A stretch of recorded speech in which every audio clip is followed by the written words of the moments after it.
ఇది యెహోవా ఏర్పాటు చేసిన దినము, దీని యందు మనం ఉత్సాహించి సంతోషించదము.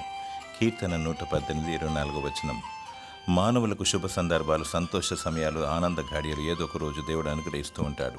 దేవుడి ద్వారా ఏ రోజైతే అనుగ్రహించబడునో అదే దేవుడు ఏర్పాటు చేసిన దినము. అందును బట్టి సంతోషించి ఆనందించాలి. కొన్నిసార్లు కొందరికి అవాంతరం, అపాయం, కీడు, శోధన, బాధ, వేదన సంభవించినప్పుడు ఈరోజు మంచిది కాదు అంటారు.